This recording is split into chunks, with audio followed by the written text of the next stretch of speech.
do you think the targeting of the reporters, now exceeding 200 killed, constitutes a systematic campaign of media genocide, do you think, to bury war crimes? And is silencing Anas al-Sharif, who warned of his death in a final will, not a premeditated murder disguised maybe as counterterrorism? What are your thoughts, sir? Good evening to you and to all the viewers. In fact, the Israeli army has been targeting journalists in since the beginning of this genocidal campaign in the Gaza Strip.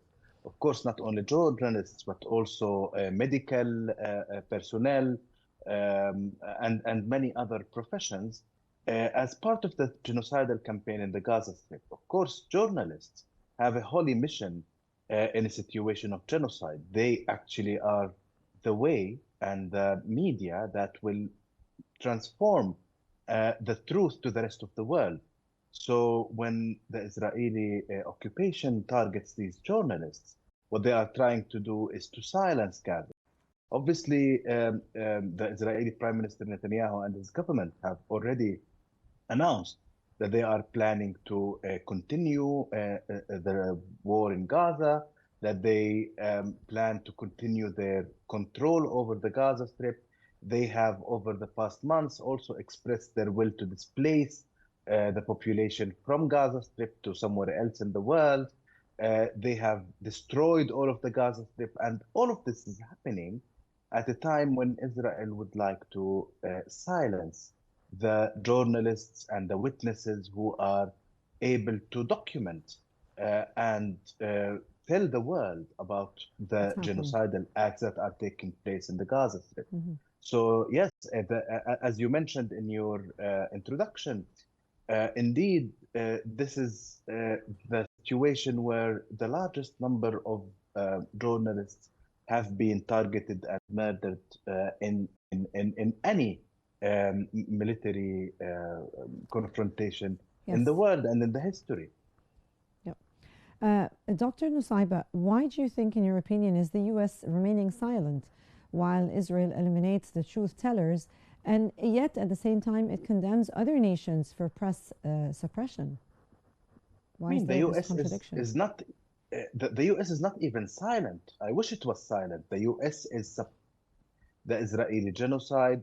It is part of the genocide. I mean, look at what they call the humanitarian, this humanitarian initiative, whatever it's called, for providing food and humanitarian aid to the people in Gaza, that is shooting Palestinians who are seeking food every day in the Gaza Strip. It's happening with a direct American contribution.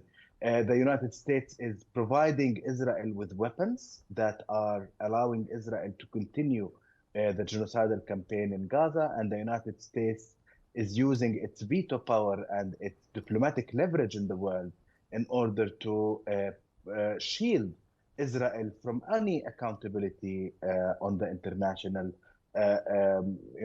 stage, especially at the United Nations. Yes. So the United States is not only silent. I wish it was only silent, but it is part of, it is accountable actually and liable for a lot of actions that Israel is currently taking in the Gaza Strip. It is more than complicit. It's part of the, of the genocidal plan that's currently ongoing in the Gaza Strip. How do you think can a state commit, like Israel, mass erasure of journalists and bury victims in mass graves, and yet still claim moral legitimacy under international law? How is that possible? It's easy to lie. You can always say whatever, any country can say whatever it wants. But the question is, how seriously can, the Israeli government's words be taken? This is another question. Against the discourse that is coming out from the Israeli politicians, we have a large number of human rights organizations, UN special rapporteurs, a committee of inquiry, and a lot of other independent bodies that have been investigating the Israeli crimes in the Gaza Strip and that have found that Israel is committing genocide, war crimes, and crimes against humanity on a continuous basis. Benjamin Netanyahu and his former Defense Minister Yoav Gallant are both wanted to the International Criminal Court for a number of war crimes and crimes against humanity.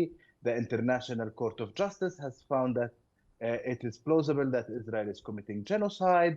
The International Court of Justice has also found that the Israeli occupation itself is illegal and has to end as soon as possible.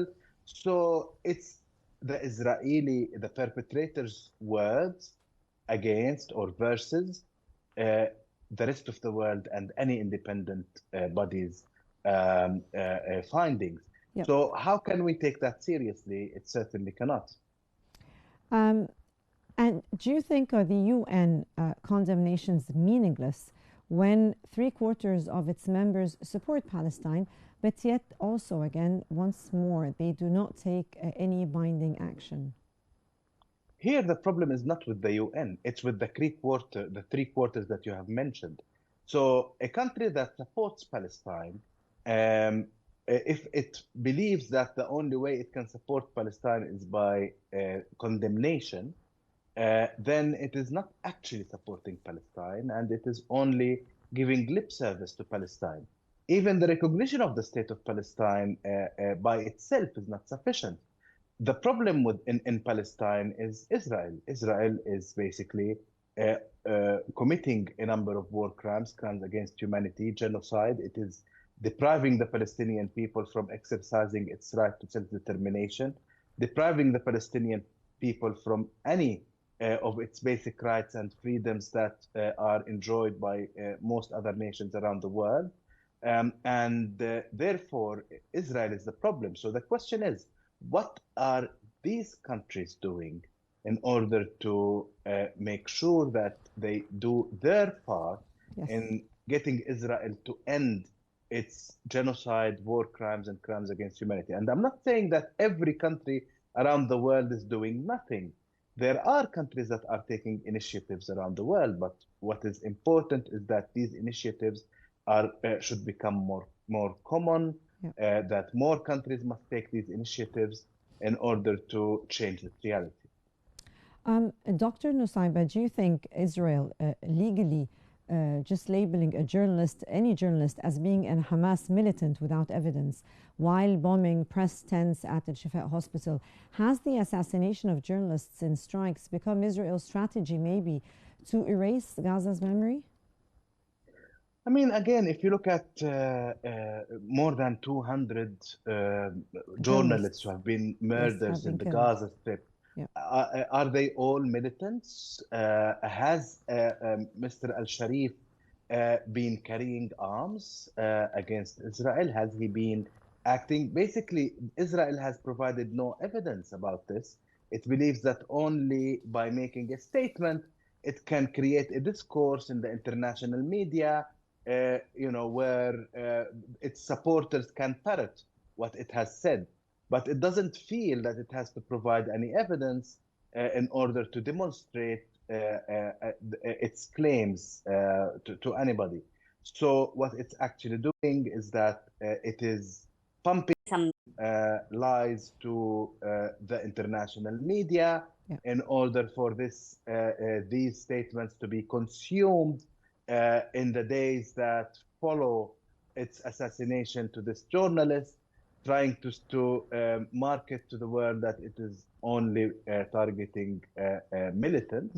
But of course, who is going to believe that at a time that we have seen how many children have been murdered by the Israeli army, how many doctors, how many hospitals have been targeted, how many journalists, etc.